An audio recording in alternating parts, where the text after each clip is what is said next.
Afternoon, it's Friday the 24th of April 2020, just after 1 o'clock. Welcome to UK Column News. I'm your host, Mike Robinson. Joining me in the studio today, Patrick Henningsen from 21st Century Wire. Welcome to the programme, Patrick. Great to be with you, Mike. Okay, let's get straight on. And, the usual statistics as we go through this COVID-19 crisis. 2.745 million cases is the latest total. The latest number of deaths up to 191,791. Global recoveries up to 755,526. And that leaves 1.798 million active cases, of which 1.739 are mild, and 58,693 are considered serious or critical.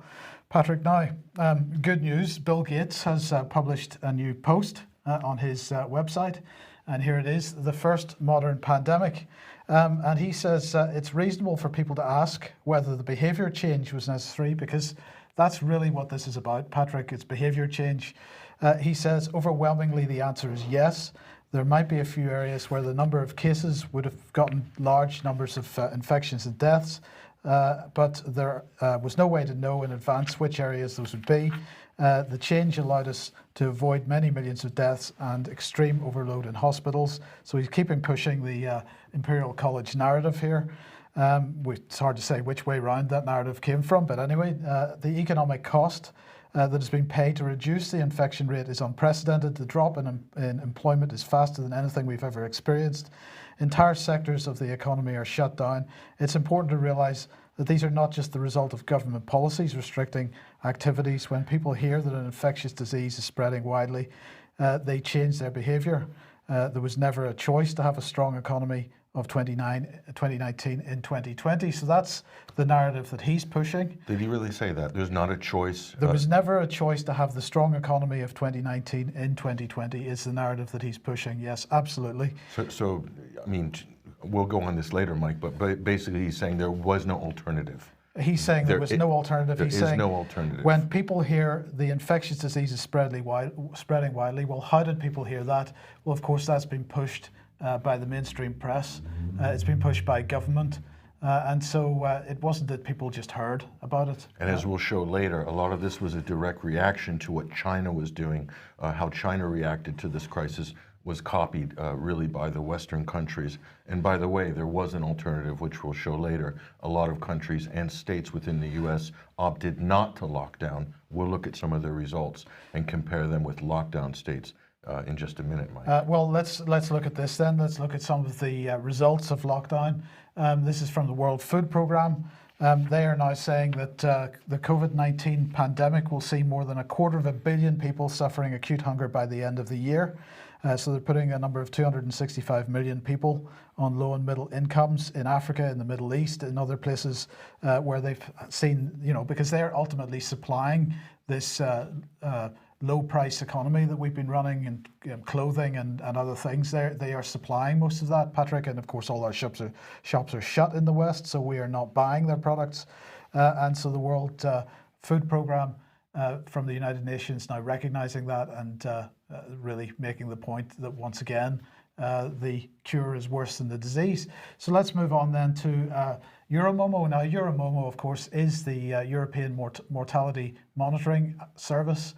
It was funded by the European Commission initially. They've got a bright and shiny new website, Patrick, because they've had so much more interest in them in the last few weeks.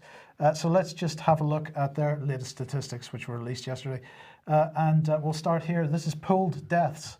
Now you can see the blue line is pooled deaths. So this is not just COVID-19, this is all deaths. It's not all European countries, but it's most European countries, including the UK, is included in this figure. And you can see that the dotted line, or the grey band that runs across there is the normal range. The dotted line is the baseline, and the red dotted line is what they consider to be a substantial increase. But as we can see here, if we look across all ages, the current situation is not really any worse than we have seen in previous years. We've said this before. 2017, it's not so dissimilar. So again, we ask why the lockdown, why the shutdown of the economy. Now, the one thing that is different about this, of course, is that 2017 peak arrived at around just after Christmas, so January time. The peak is much later this year, but nonetheless, in terms of the absolute numbers, not any higher than was seen, or not much higher anyway than was seen in 2017. So nothing particularly unusual. So let's break this down by ages, and we can see that for babies and young children, it's well below what they consider the baseline. If we head on to 5 to 14-year-olds, again, well below what they consider the baseline. If we go to the 15 to 64-year-olds, we're seeing a bit of a peak, but again, not massively above what we've seen before. Statistically, Mike, that's insignificant, really, from a statistical point of view, isn't it? Well, we're looking at absolute numbers here. We're not looking at some kind of standard deviation. These are absolute numbers. So then we look at 65 plus, and again, we find that the peak is not massively higher than what we've seen before in the last few years. So again, we have to ask, why the lockdown, why the shutdown? But it gets more interesting because they've published, for the first time that I've seen, they have published data on excess deaths. And so here we have a baseline, which is 0. And this is cumulative deaths. So this is deaths adding week by week by week as we go through the year. Now, the yellow line is for 2018, the grey line is for 2019, and the blue line is for 2020 so far. And what we can see there very clearly is that excess mortality across all ages is still below what was seen in 2018. And it goes, we can show that for the various age groups, again, well below 2018 and 2019 for the 0 to 4 years age groups. For 5 to 14, still well below. 15 to 64, we see it just slightly creeping above the 2018 excess mortality figures. And for 65 plus, it's still below the excess mortality figures for 2018. Again, we've got to ask the question, why the lockdown? So there is no justification for it. Fairly unremarkable, Mike, in terms of statistics and how this is represented in terms of a pandemic. Not that shocking, fairly unremarkable. It's amazing, Mike. There's a lot of data coming in right now. A lot of data coming regarding testing, serological testing, and the results are showing, Mike, that, well, they're showing what we initially said when this all broke out. We said, what is the case fatality rate for COVID-19? Here's one study. This is one of many studies, which is just coming in now. This is in California. New study shows higher COVID-19 cases. In other words, more people are infected with a much lower fatality rate, Mike. And so this is Dr. Jay Bhattacharya from Stanford University. He's also working with Dr. John Ioannidis. And what Jay Bhattacharya is saying, Mike, here is that it's probably as deadly as the flu or a little bit worse based on their testing. Dr. John Ioannidis, in the same ballpark as seasonal influenza, said Dr. Ioannidis, Mike. And we're looking at here the World Health Organization, Mike, from their own numbers. Fatality rate for COVID-19 looks like 0.11 to 0.07. If you scale up regarding the number of worldwide cases, the worldwide infections on record, and fatalities. So this is perfectly within the same range, Mike, as the seasonal flu. And of course, this has been echoed by a number of other scientists. I could go on and on. We have a whole list here of various statements by different people and statistics coming back, Mike. So it's just not the deadly pandemic that it was marketed as when it came out. But the reaction was predictable, Mike, because there was no data. So a lot of these decisions, lockdown, et cetera, were made with very little data, if any data. Now, Kern County in California, Mike, we're going to look at a video clip in a second. And this is Dr. Dan Erickson in Kern County, and he's from Accelerated Medical Health, private organization's got clinics up and down the state, Mike. And basically what he's saying is not only is he reflecting the studies that we've just shown in terms of the low case fatality rate, but he's also saying the secondary effects are now becoming visible from COVID-19. We're talking about spousal abuse, alcoholism, and a number of other things that are going to push and drive fatality and casualty rates and just general social damage going forward. Let's listen to this. This is a pretty stunning clip here by this health professional here in California. The next thing I wanted to talk about is the effects of COVID-19, the secondary effects. COVID-19 is one aspect of our health sector. What has it caused to have us be involved in social isolation? What has it caused that we are seeing the community respond to? Child molestation is increasing at a severe rate. We could go over multiple cases of children who have been molested due to angry family members who are intoxicated, who are home, who have no paycheck. These things last a lifetime. This isn't about a seasonal flu. These are things that will follow these people and affect them in a negative fashion for their life. And these are secondary effects from COVID.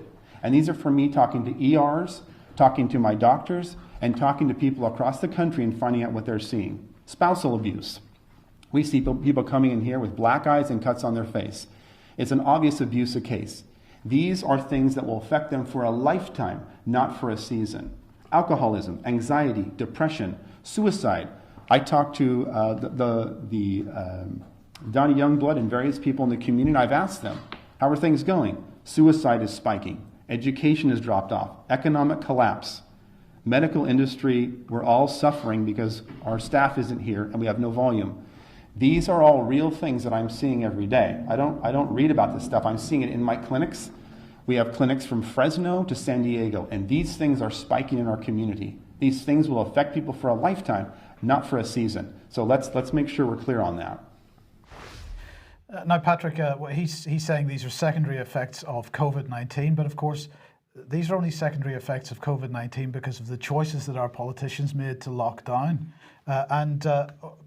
Either this afternoon or possibly tomorrow morning, I'm going to be publishing an article on the UK Column News, which demonstrates that the UK only changed their policy on this in 2017, and that up until that point, it was absolutely the case that the UK's policy was that in the event of a pandemic, that there should be no lockdown, that the business should be business as usual, and that you look after the people that are most at risk. Which is a sensible policy. Absolutely, but as we've just seen from the Euromomo stats, and we've been trying to make this point over the last couple of weeks, what we're seeing here is normal mortality, normal age ranges, normal rates of mortality, perhaps skewed slightly in terms of the week that it's happening in, but more or less normal mortality. Yeah, and we're also seeing abnormal spikes in other areas, as Dr. Erickson was saying. But Mike, there's also cancer patients who have had, hundreds of thousands potentially worldwide cancer patients who have had essential operations or colonoscopies delayed and things like that, early detection procedures that all been pushed to the side for what all the scientists and experts are now saying is no more fatal than the seasonal flu. Mike, so that there is no debate. The debate is over now as the data comes in. So everything that was decided and done in haste and in a mass panic in February and March, now is all the results are coming home to roost, Mike, and it is not pretty.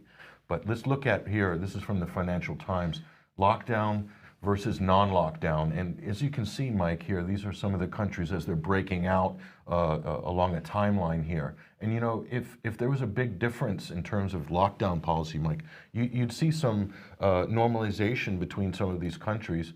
Sweden would probably appear sort of in the middle there, but you've got Japan, South Korea, Sweden, non-lockdown countries, Mike.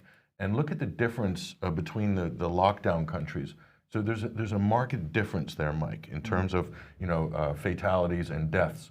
So again, the data shows that the lockdown states, the lockdown policies, the argument that they were reducing fatalities, this really flies in the face of the actual science, the actual data, Mike, because what we're seeing is that in what you've showed in previous programs at the UK Column is that the crisis in terms of infection rate, growth acceleration has already peaked officially around April 8th or 10th, but in terms of growth rate, even before the lockdown was imposed in the UK.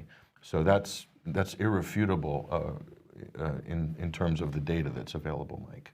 So, but let's take another look at this in terms of the international scene here. And the red line is deaths per million. Along the bottom, we have the non-lockdown countries on the left. Again, the lockdown countries on the right.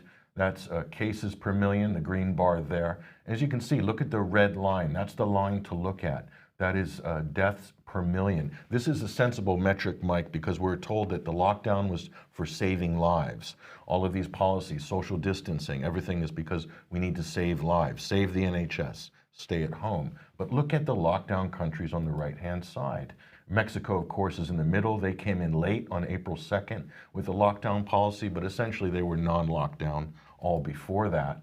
And so look at the results in terms of Sweden here, 132 deaths per million. Their numbers have gone up slightly, but again, statistically for a country of 10.5 million, they're looking at around just over 2,000 deaths since the beginning of this crisis. But it doesn't really matter anyway, Patrick, does it? Because the key point here is that if you look at Sweden, even though they've come up a little bit, they are in no worse position than the lockdown countries, and therefore, where's the justification for the lockdown? Well, they've already won. All of the non-lockdown countries have won, Mike, because they've achieved the same or better results without having to blow up their economy and crush their society, break up communities, put hundreds of millions of people really on the poverty line, potentially globally, but on the unemployment rolls officially in the US, tens of millions already, and many millions in the UK.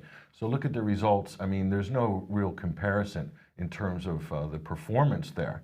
The non-lockdown countries are outperforming on average, in general, the lockdown countries.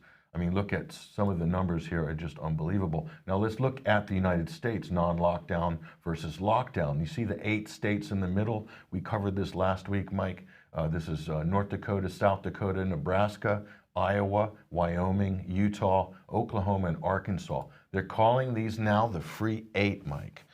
And these people are quite proud of their state governors for holding their nerve against a campaign of national pressure to shut down their economies and to shut down their societies. They didn't do it. And let's look at the results of some of these non-lockdown states in the US versus lockdown states. And again, this is the number to look at in terms of the US states here, Mike. The red line is deaths per million. Cases per million is the yellow bars. And Nebraska, Iowa, South Dakota, North Dakota, Arkansas, the main 5 there. And those are the numbers in terms of deaths per million, 25, 31, 20, 12, 15. And let's look at the lockdown states here, some comparable Midwestern lockdown states to compare. The results are just really horrific in terms of the lockdown states. Now, is there reasons for that in terms of population density? Yes, there's a number of different ways you can look at this, Mike, but overwhelmingly, like we can see on the country by country comparison, Mike, the states didn't have to destroy their economies, and there's a trust between citizens and government, which is still in place. That's really important in terms of the social contract, and this is what Sweden really relied on, is they trusted their citizens to implement common sense measures instead of, basically treating them like they were in, quote, lockdown, which is a prison term from US prisons in terms of locking cells down. I mean, psychologically, just the use of that term alone from Western governments should tell you a lot, Mike, about the sort of social engineering aspect of how this was rolled out with the government and the media. Right, well, we began this segment with Bill Gates, so let's end with Bill Gates, and I just want to highlight the results of the UK column poll on Twitter. Should UK public trust Bill Gates in health and vaccine matters and policy? Well, when I took this screenshot, there were 7,025 votes and a few hours left. That's probably just about expired now. Well, at that point, it was 92.2% said they did not trust Bill Gates, and 7.8% said that they do trust Bill Gates. So I think that's a pretty clear indictment of Bill Gates and his policies, and of course, absolutely echoes the comments on Bill Gates' Instagram feeds. Pretty good sample size there, Mike. 7,025 votes. Not bad. Bigger than most of the pollsters, isn't it? Some of the Rasmussen and Zogby polls are down sort of 1,500. So I gather there's a little bit of a confirmation bias with your followers on Twitter and their friends, but it's still 7,000 people. Yes. So that's a pretty good sample. Right, now let's talk about Wednesday's live stream from the government on this. And here's Dominic Raab, of course, First Secretary of State, Foreign Secretary, and he was, what was he talking about? In the sight of our armed forces working side by side with NHS staffs offers reassurance We will come through the crisis. So if you were in any doubt that we were going to do that, then that has been allayed, no doubt. He went on to say it's only fitting to pay tribute to the amazing work of our armed forces and the Ministry of Defence. They've been there every step of the way, helping reinforce our critical care capacity, supporting local resilience and delivering personal protective equipment where it's needed most, and the mobile labs critical for ramping up testing capacity right across the country. So that's fantastic stuff. Well, the head of the British Army, of course, Nick Carter, General Sir Nick Carter, and he was also at this particular briefing.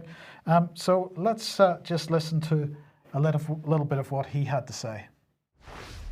And we've been involved with the Cabinet Office Rapid Response Unit, with our 77 Brigade helping to quash rumours from misinformation, but also to counter disinformation. Between 3,000 and 4,000 of our people have been involved, with around 20,000 available the whole time at high readiness. So Patrick, 20,000 people sitting at high readiness, thousands of people involved in this. Now let's just before we go, Mike. He's wearing desert camo at that press briefing, Mike. Desert camo in the UK. Yes. Where are there deserts in the UK? Where are the sand dunes? I don't know. Is there a war going on? I don't know, yeah. But look, in order to put this in context, to understand what this means, we need to go back to a Rusi. Oh, sorry. I do apologise. That was a slight mistake. We need to go back to a Rusi presentation that he gave a year or so, 18 months ago. He was basically saying this. Russia, China, Yemen, Libya, the Sahel. He's very concerned about all these regions geopolitically. He said our own media has a really important role to play in setting up well-informed public debate. And he said that political warfare is war by other means. He went on to say this requires a fusion approach. This is very important. This is all about cross-government working together. So one of the features of, or one of the things that he was pushing hardest during his during the live stream on Wednesday was that he's working with civilian agencies, and we'll come on to that in a second, but also right across government, all government departments. This is fusion, getting everybody working together. He said that NATO is turning its mind effectively to the challenges of the future, including China, and we're going to come on to the China issue in a minute. But he also had this to say, we also, though, need to continue to improve our ability to fight on this new battlefield. And I think it's important that we build on the excellent foundation we've created for information warfare through our 77 Brigade, which is now giving us the capability to compete in the war of narratives at the tactical level. This is what it's about. So when he says he's got a couple of thousand people working full time on this, thousands of others working, on short notice to get involved. He's talking about information warfare, but he's admitting that he is waging this information warfare on the British people. Not only that, Mike, but what is Brigade 77 when you have thousands of people working on controlling the narrative? What are they? They're sock puppet accounts on social media. They're fake Twitter accounts, fake Facebook accounts. These aren't people who are working under their own ID or their own, and this is the behavior that the Silicon Valley companies, Mike, are sort of, telling people is not proper online behavior. The government is doing it with boiler rooms or people working at home now in the gig economy, I guess, for Brigade 77. Sock puppet accounts, trolling people in comment threads, Mike, with fake avatars. On your domestic population? Absolutely, but it gets better, because during that presentation he also said that they're working very closely with the Rapid Response Unit within the Cabinet Office. Now, Rapid Response Unit was set up in 2018. It was given a year to prove its worth, and then in August last year it was given permanent footing. The Cabinet Office Minister at the time was Oliver Dowden. He is now the Culture Secretary, and this is what he had to say: transforming the government. That's the wrong quote. Okay, we'll move on. But anyway, the point here is that Oliver Dowden has now rebuilt, or he rebutted 70 false claims per week since the coronavirus crisis hit the UK. He said, that's what he claims. They are working very, very hard to rebut these false narratives. Now, what was really interesting, Patrick, was that quite a number of the ones that they mentioned in their press release were mainstream media comments, so stuff that was out in the mainstream media where the government were taking offence at some of the things that were being said and felt they had to rebut it. But nonetheless, the Rapid Response Unit, also like 77 Brigade, trolling social media. They're playing the same game, and this is another example of the fusion doctrine at work, where we've got military and civilian personnel working together to counter so-called disinformation. Is it no coincidence, Mike, that the rapid response mechanism among NATO member states, you see the policies among NATO member states are more or less streamlined with regards to the response to this so-called pandemic? Right. It's very interesting that you say that, because you've made a mistake there. You've said rapid response mechanism. This is the rapid response unit. These are two different things, but they're named basically the same because they do basically the same job. Right. Now, what you're talking about is the rapid response mechanism, which is where all the G20 countries have a common narrative, which is then pursued through the mainstream media. The rapid response unit is there to make the G7. The rapid response unit is there to make sure that that narrative is succeeding. Isn't that what we're looking at right now? Absolutely. So this is fusion again, but it doesn't end there, because the House of Commons Digital Culture, Media and Sport Committee is supposed to hold the Department for Culture, Media and Sport to account. But here's Julian Knight from the House of Commons Digital Culture, Media and Sport Committee saying the deliberate spreading of false information about COVID-19 could have serious consequences. Much of this is happening on social media through private channels, putting the onus on friends and family to identify whether the information they're seeing is misleading. And so they are now calling for the public to send them examples of false info that they're finding about COVID-19, particularly on private channels. So they're not interested so much in the stuff that's in the public domain. They want to know what people are talking about amongst themselves privately. This is a level of Stasi type activity which is unprecedented in this country. We will ask government and social media companies how they're tackling it when the House of Commons returns. So they initially pushed this out about a week ago, and this is their position. And Patrick, I'm staggered by this. So the government's soliciting private chat conversations from the public on what people think might be misinformation. Absolutely. This is, again, working with 77 Brigade and the Rapid Response Unit to push this forward. Doesn't end there. Here is Solomon Elliott. He's an advisor to the BBC's Diversity and Inclusion Advisory Group. He's extremely concerned. Sorry, we put that on screen. He's extremely concerned that young people aren't getting the full picture and that they need help to understand the situation. And he says that senseless witch hunts against 5G masks are a consequence of news illiteracy and influential figures peddling misinformation. Not prepared to accept that perhaps people's reactions might be something to do with the fact that the Fourth Estate isn't actually holding anybody to account or asking the right kinds of questions. No acknowledgement of that. But he now wants the idea of news literacy made part of the national curriculum. He says it's not sufficient to do the Cairncross idea of having Ofcom trying to promote news literacy. It's got to be actually part of the national national curriculum and taught in schools as part of the day-to-day training programs in schools. Well, the problem with this approach, Mike, is that it basically eschews critical thinking. And as any good scientist or any good academic will tell you, it is their own research, it is their own study, it is their own dogged determination to get the evidence and come closer to the truth that usually produces the best results and innovation and great papers and great work in academic and science. It's not from everybody following what the government is putting out in its press briefings and the mainstream media, basically acting as stenographers and repeating that and then pushing that through the BBC and now through the school curriculums. That is not how you foster innovation. Is not how you build an intellectual base in your culture, in your country, Mike. So any great academic or scientist will tell you that.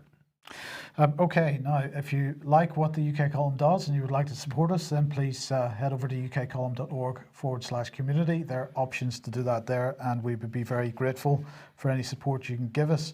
Now, we were talking about China on Wednesday's programme and the building of a narrative, an anti-Chinese narrative We're asking where that's going. Will it end with a Cold War, which is what some people are suggesting, or will it go further than that? If we consider what Nick Carter was saying, of course, he's very concerned about the Sahel, and if we take into account Russia's view that proxy wars are the way forward, then perhaps the Sahel is the region where that might happen, because we've got four of the big powers, as they like to describe themselves, sort of coming together in that area, trying to gain influence. But anyway, this is The Economist here asking, is China winning, and pushing forward with the narrative that the virus is the Wuhan virus, and really, China's playing a geopolitical game, exploiting the virus, and so on. This is echoed in the last day or two in the Daily Mail. China's post-pandemic power grab. Beijing is desperate to overtake America as the world's economic superpower, and with the West brought to its knees by the virus, who can stop it? And this is one of three articles that the Mail has tried to push out over the last few weeks. Then the Atlantic Council. Well, of course, they can't avoid this sort of thing. China's failing coronavirus strategy. So China has a strategy here that they're pushing forward with. And they're saying that as facts emerge about China's efforts to contain the virus and take advantage of the international disorder the pandemic has caused, Beijing's narrative of triumph is increasingly turning to a narrative of blunder and blunt self-interest. And so it goes on. And it culminated yesterday, which I just happened to catch live, an interview which the Express covered. I think the Express was the only mainstream newspaper that covered this today. Chinese ambassador rages at West for adopting gunboat diplomacy to bully China. Now, this was an interview with the BBC, and it was held over Zoom, Patrick. And as you know, on Zoom, when somebody speaks, the camera tends to move to them, so you see the person who's speaking on screen automatically. This is difficult for the BBC because as the Chinese ambassador was speaking, he started to speak about the issue of the fact that there's political point scoring going on over the virus, and attempts to blame China for this. I hear quite a lot of the speculation of disinformation about China covering up or hiding something. It's not true, is what he said. This is not the era of gunboat diplomacy. This is not the era when China was still a semi-feudal society. It's the 21st century. And he was not raging as the Express is suggesting. But what was interesting was at the point where he was criticizing Western countries for using this gunboat diplomacy and using the virus for political point scoring, the BBC journalist apparently made some noise, and the video switched to him automatically, and he had a bit of a disparaging look on his face. It caught him in the act, as it were, and it was pretty clear there wasn't going to be much objective interviewing going on at that. So the narrative building here. And I'm just wondering what your thoughts are on where we're going. Well, it's interesting. And in a minute, I'll show you my take on this. But there is a narrative building in the West, Mike, led by the United States, definitely led by the right wing of the Republican Party and the extreme right wing, the neocon wing, and Donald Trump himself chiming in on the Chinese virus. China needs to pay reparations. One state actually is filing a lawsuit, Missouri, against China for economic damages to be repaid. And of course, China's response to the U.S. on this is, well, we got the H1N1 flu. From the U.S. From the U.S., and many more people died, and we didn't ask for reparations. And they gave a number of examples. So, in terms of China geopolitically, I don't believe the U.S. or the West have a very good case there. There's also this the story that's being pushed on the alternative media that China released the coronavirus from a biolab in Wuhan, okay, a level 4 security biolab. Now, they were working on coronavirus studies there, but as other people's research shows, Mike, so is the U.S., and the U.S. funded the program in Wuhan, by the way, through a research grant from Anthony Fauci's own department, by the way. So that is not clear. But what is clear, Mike, is that the West while they're railing against China, Mike, they're also adopting all of China's policies in terms of reacting to the coronavirus COVID-19 crisis. We'll show you some examples of that, but let's look at this concept of the Nightingale Hospital. And so, apologies for the spelling on the headline. Well, that's correct. Is that correct? Yes. Okay.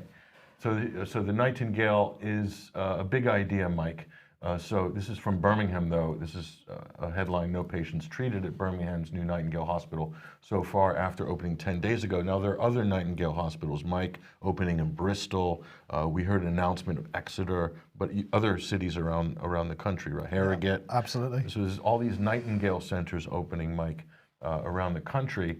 But let's look at what's happening. This is the one in Birmingham. You can see Prince William addressing the staff and assorted military personnel there. And of course, everybody is observing social distancing there. Isn't that excellent?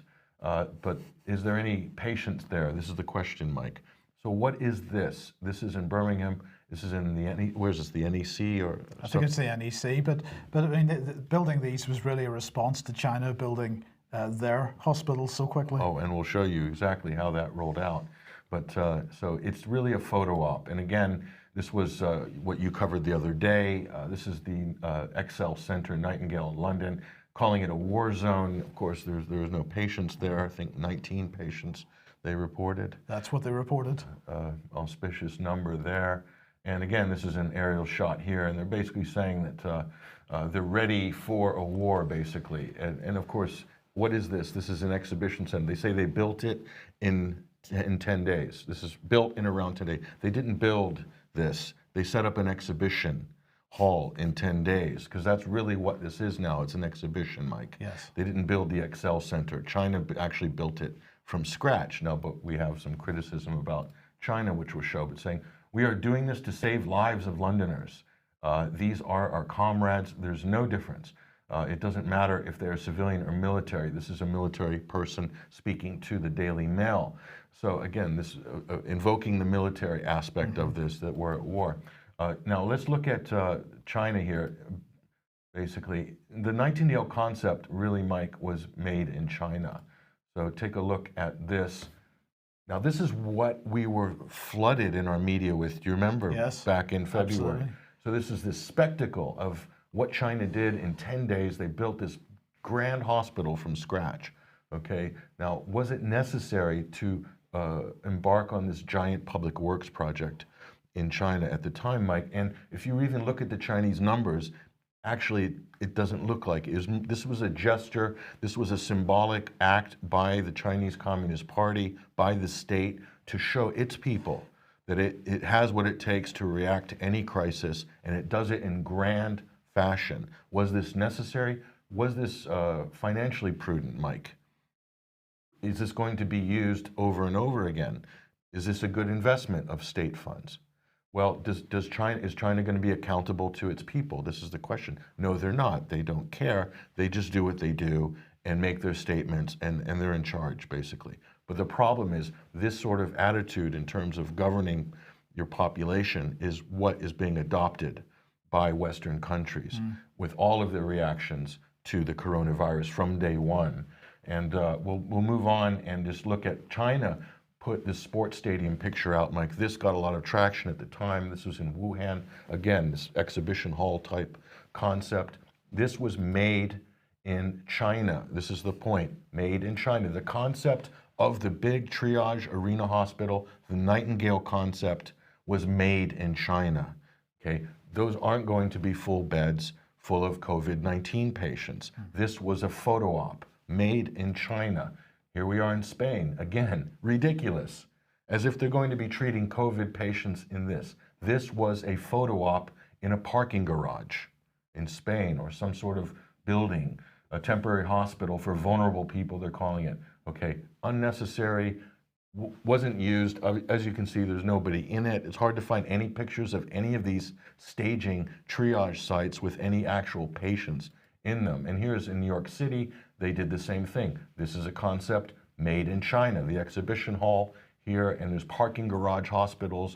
They even brought the boats in. They brought the boats in. I'll show you the boats.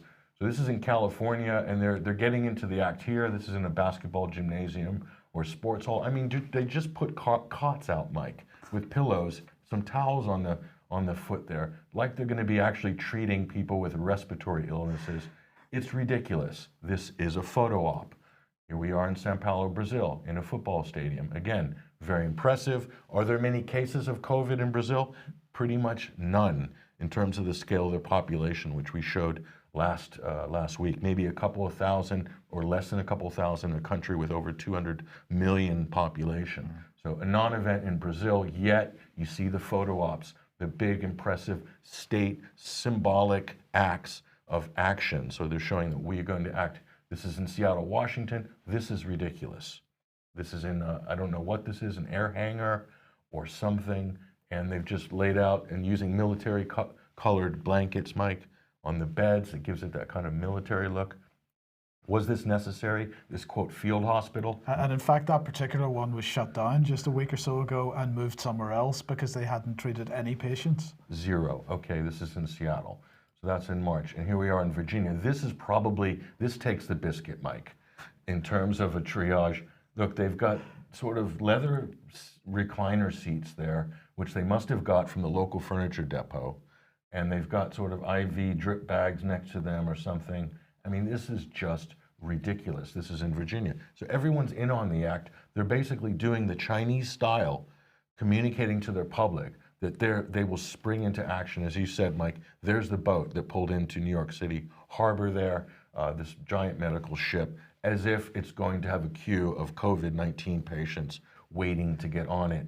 The whole concept of it, Mike, is just ridiculous. But those are the images that were fed into our media nonstop from February till now, and a lot of this thing informed public opinion, and it also scared the public and also motivated, or maybe in a negative way, politicians to give the public what they want, which is a Chinese-style reaction to the crisis. This is my point. Right, so it's a PR exercise.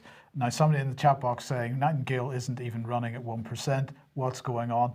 You've explained it, it's a PR exercise, but in fact the demand was never there because the virus was never that serious. No, there was no demand for medical treatment, Mike, but there was a desire by government to make a big international statement. This is part of the geopolitics as well. Look what China does, we can do the same thing. Mm-hmm. We can build it in 10 days. Let's show the world what we can do. Now, is that a good way to spend public money, Mike?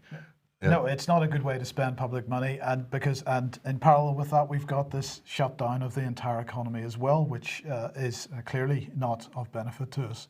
So let's look at some of the other activities here. This is interesting, Mike. No patient treated at Birmingham. So, but this is, what are they doing, Mike? They're wearing biohazard suits and they're disinfecting public areas. They're spraying them with chemicals.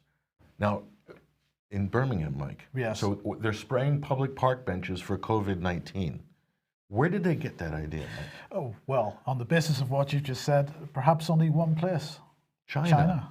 So let's look at where they got their inspiration, where the local government and local authorities in the UK get their inspiration for, again, made in China. Look at this.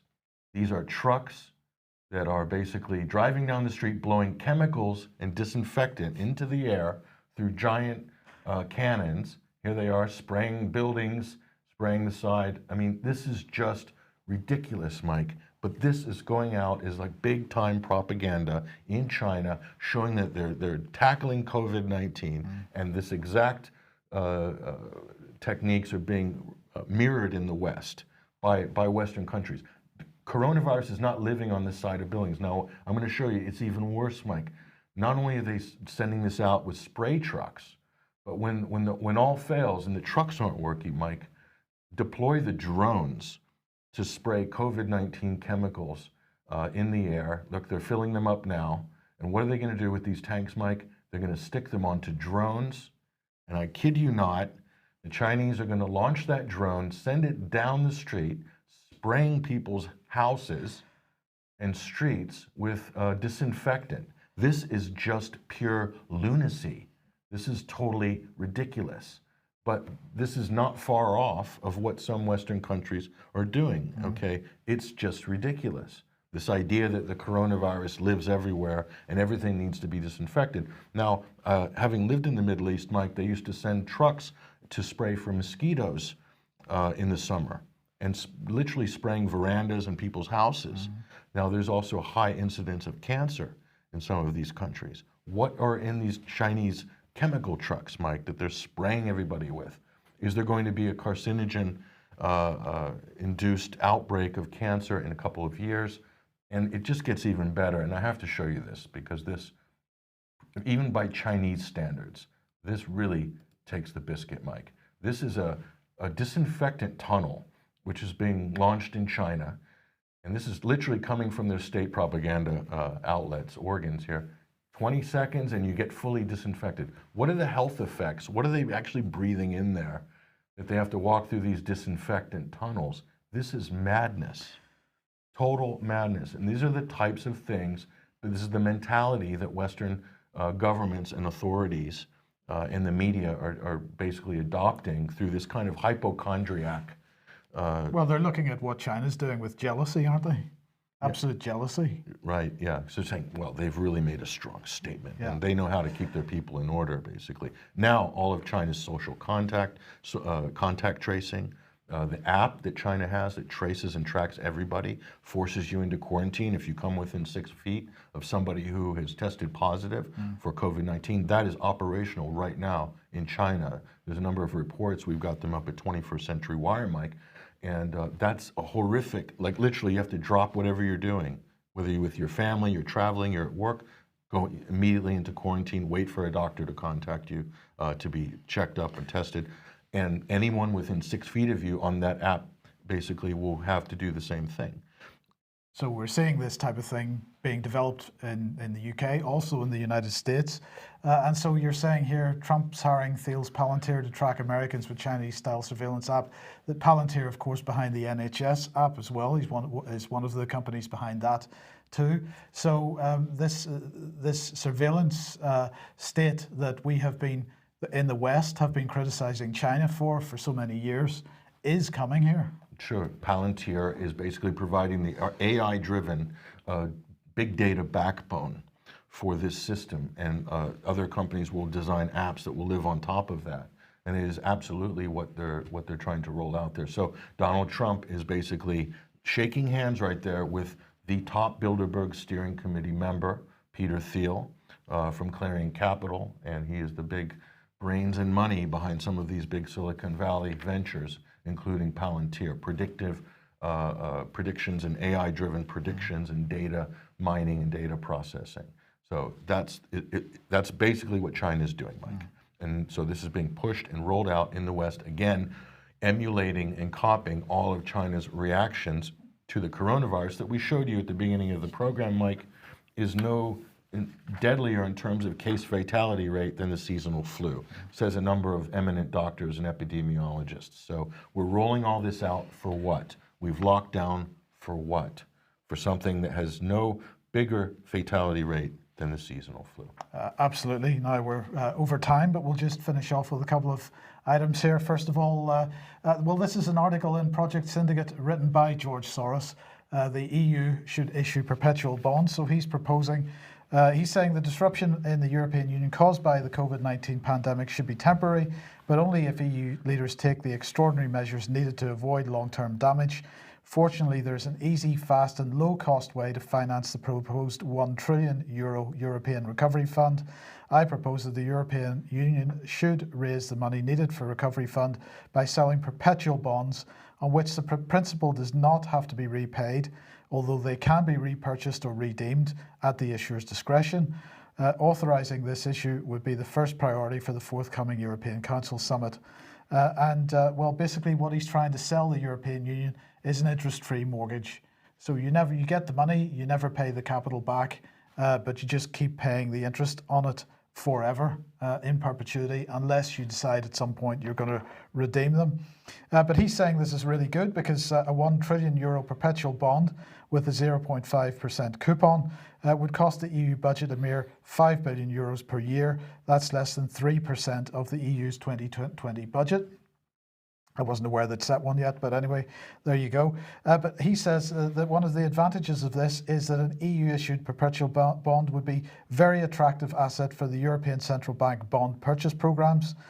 Since the maturity of the perpetual bond is always the same, the ECB would not be required to rebalance its portfolio. So he's basically suggesting that these could be paid for via quantitative easing. So the European Central Bank prints money, and just then the European Union taxpayer just keeps pumping money back in via taxes back into the ECB forever. But of course, Soros wants a bit of that action as well. Now, in terms of real economy, then back to the UK, what have we got? This is March figures from the European.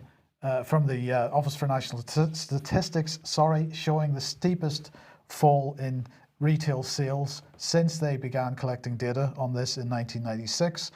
So a 5.1% drop in March. Remember, when did the lockdown begin properly? 24th of March or so.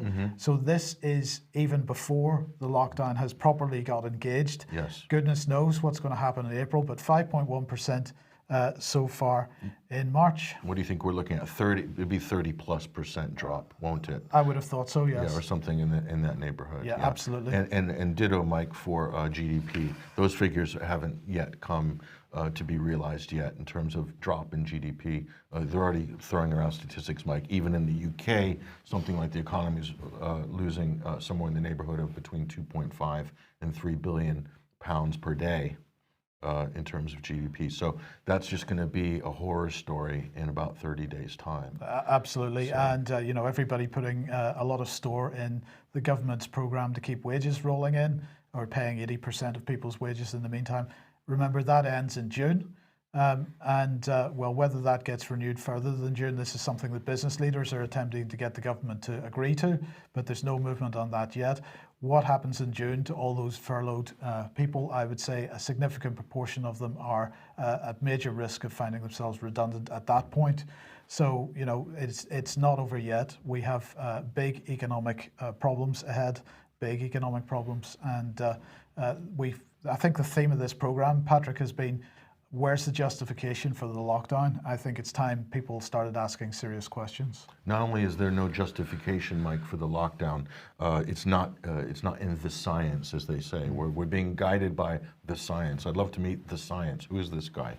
That's Neil Ferguson, isn't it? Who is the science? Okay. Not only is the lockdown not justified, but I believe, Mike, I strongly suspect that in a very brief period of time, maybe in a month or two, we're going to learn from the data and from statistics that the lockdown policy has driven up deaths, even deaths of supposedly of COVID-19, but also secondary deaths as well in a whole host of other areas that actually drove up casualties at an alarming rate as opposed to what would have happened if there was no lockdown. Yeah, well, we're already seeing that in the statistics. So what can you say? The debate, Mike, is over because the non-lockdown states are the control group and the lockdown states are the experiment.